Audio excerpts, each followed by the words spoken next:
So before we continue, I want to let you know those videos we made them just to share with you the knowledge or what we learned from installing and removing parts. So I want you to subscribe to the channel right now. Click on the bell notification to get all the videos on time and leave your question. We're gonna respond to them just after this video. So how we're gonna work on. All right, again guys. So today I'm gonna work on a two Camry. So it's come for multiple problems, and there was a noise on the car. Then we already did the timing chain on it. So it was what do you call it? It was the chain bracket that was broken, and we already replaced that and replaced the chain. Replaced the whole timing chain component. So now we got an AC. The customer was complaining about the AC problem. Now we diagnosed the AC. As you can see, then I plugged the machine in. So we pretty much got a good reading, and we pretty much got a good reading, even it's a little bit low. But when we come here on AC system and we look at it to check everything, so we can see the regulator pressure, it's okay. We got the regulator control current, but it's good. So it said the refrigerant shortage is on. So it said like a number of trouble code 1. So we're gonna go back on the AC system. You see the airflow, the flow sensor. So keep going back down. The flow sensor, it's the one that's right on the back of the compressor. So keep going down to 3, 4 volt, 3, 4 volt, 3, 4 volt. So so that could give me an indication to replace the flow sensor, which is, let me get a flashlight so I can get you an idea. So the flow sensor, it's the one that's in the back of the compressor right there. Then I could have just replaced that because it keeps fluctuating from 3, you can see. Keep going back down to 3, 4, 3, 4. But I'm just gonna replace the whole compressor.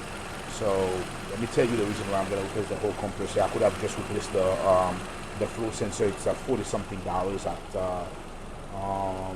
at O'Reilly and AutoZone has. But let me tell you, you might replace the flow sensor, and after that, the customer still have issue with the compressor, and they're gonna come back to you, hey, you fix my AC, and then I still got problem with the AC. Sometimes you have to get rid of parts, then beside trying to fix it, get rid of it, and then you got peace of mind with the customer. So, and you can see I got pretty much everything normal. So the coolant temperature, it's normal. That's not gonna stop it from turn on the AC. So we got everything pretty much okay. Then there is some other trick I see people do. Probably they stick a magnet to the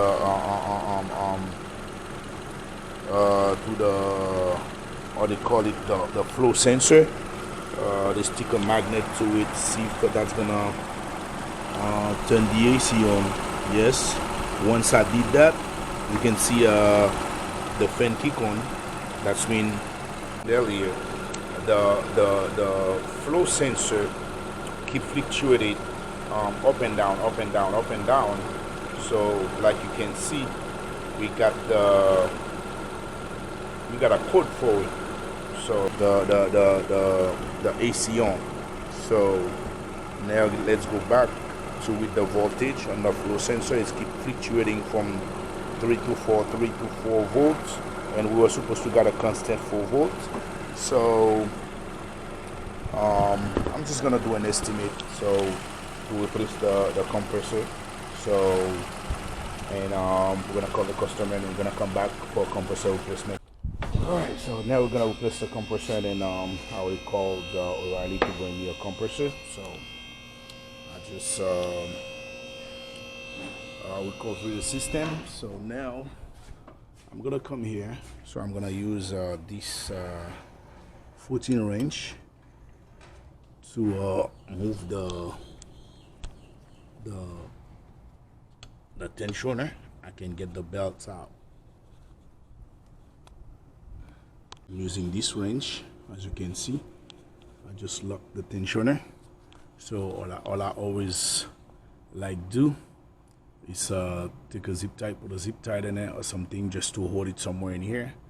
So that's gonna hold the thing is in place. Now I can take the belt easily out.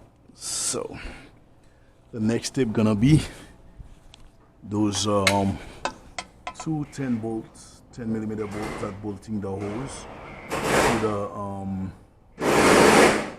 hose to the AC compressor. Alright, I'll take this. Alright, so I pretty much get the two hoses out. Now I'm gonna disconnect the two connector coming to the compressor, and then now all I gotta do is remove the full 12 bolts that's bolting the compressor to the body of the car. You got two nut and two bolts, so I'm gonna take them out.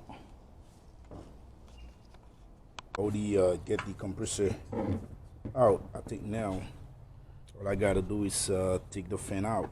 If I take the fan out, I already drained the coolant. I'm gonna take the fan out. If I take the fan out, it's gonna be I'm gonna be able to slide the compressor out right here close to the exhaust manifold.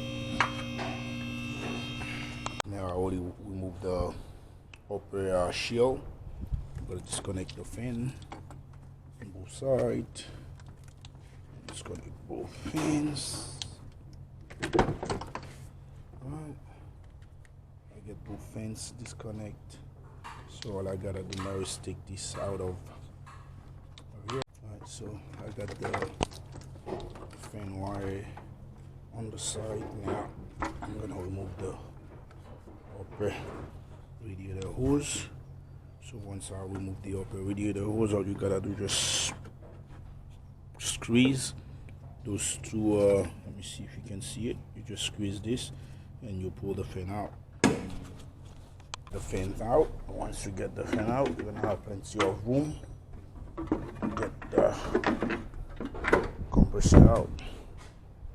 Alright, so we're gonna do the same process to put it back in. Alright. So we got the compressor from O'Reilly. It's a remain one. So now I'm gonna slide it back in the same way we take it out. So now I'm just gonna align it and put the bolts, the three.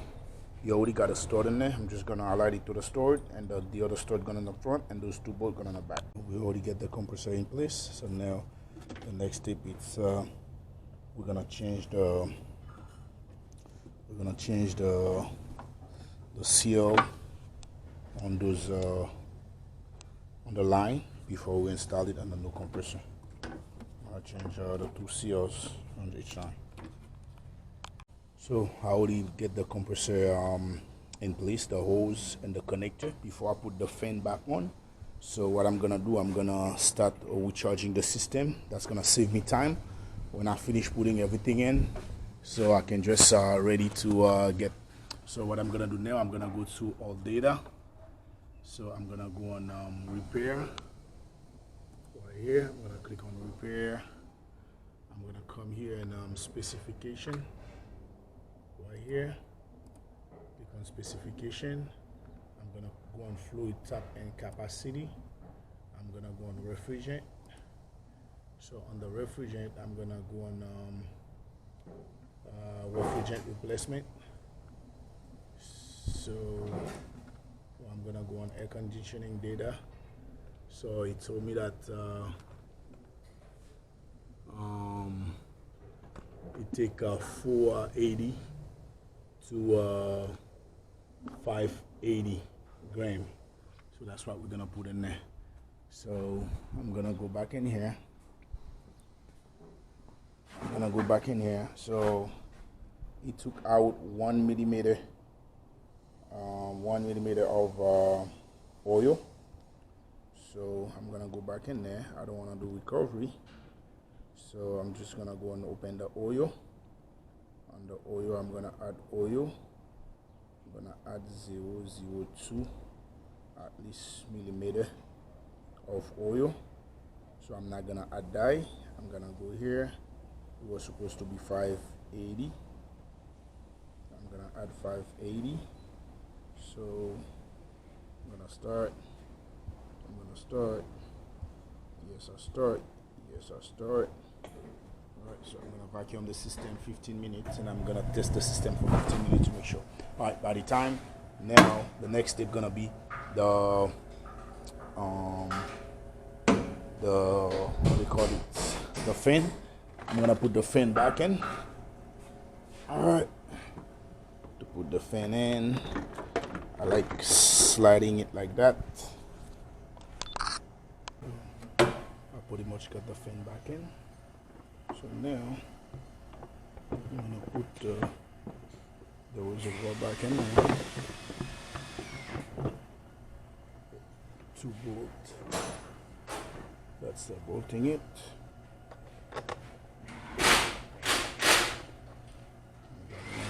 10 bolt right here.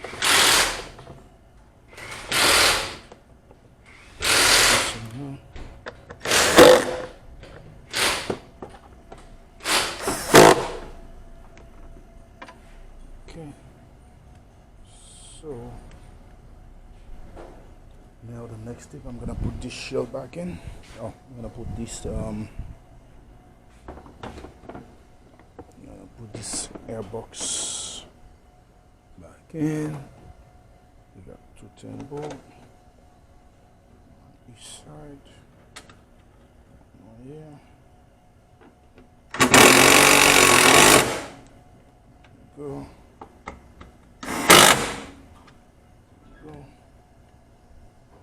So now I'm gonna remove the radiator cap because I'm gonna have to fill it up with coolant.